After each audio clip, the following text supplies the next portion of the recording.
इसीलिए दुनिया में इज्जत होती है। इसके बीच में दरार मत डाल, राशिद दलवी, दीवार मत खड़ी कीजिए। मेरे साथ यहाँ पंडित साहब बैठे हैं, उनकी बात आप 1.5 मिनट सुन लेंगे तो आपको समझ में आएगा कितनी इज्जत दिलाई है आपने दोनों धर्मों को, कितना सम्मान दिलाया उनकी बच्चियों को, कितना हक दिलाया उनको इस देश में अपनी जमीन पर रहते हुए।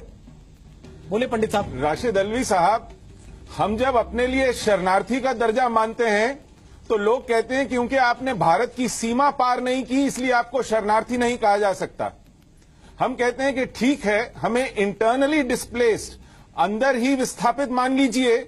तो वो कहते हैं जब तक आपकी सरकार आपको इंटरनली डिस्प्लेस्ड पीपल नहीं बताती, यूनाइटेड नेशंस कुछ नहीं कर सकता। तो हमारी सरकार ना हमें शरणार्थी का दर्जा देती है, ना इंटरनली डिस्प्लेस्ड पीपल का दर्जा देती है, क्योंकि यदि इन दोनों दर्जों में से कोई दर्जा दिया जाए तो उन पर कुछ बातें लाजिम होती हैं। उन्हें फिर कुछ शराइत के तहत हमें वापस घर भेजने की मजबूरी है। उन्हें हमारे खिलाफ जो हत्याएं हुई हैं उसका दंड निर्धारित करने की मजबूरी है।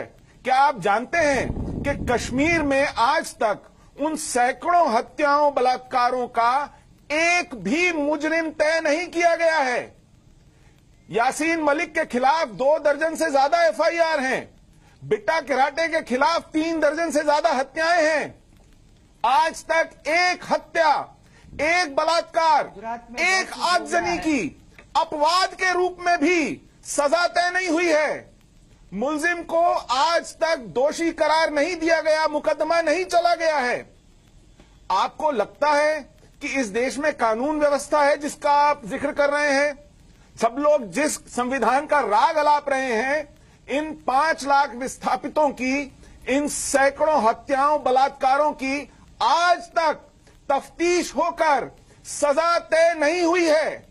इस पर किसी को शर्म आती है क्या?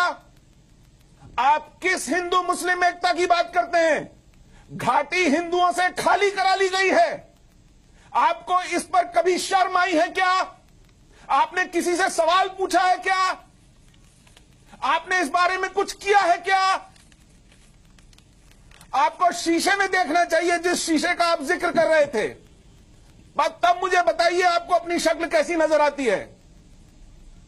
आप बड़ी बड़ी बातें करते हैं, आप बड़े नेता हैं, एक बड़ा दल चलाते हैं, 10 साल सरकार चला चुके हैं। क्या किया है आपने घाटी के हिंदुओं के लिए? क्या किया है आपने अपने सेकुलरिज्म के लिए? क्या किया है आपने अपने संविधान के लिए? कुछ जवाब है आपके पास? मैं इंतजार कर रहा हूं। पंडित साहब, थोड़ा सा पानी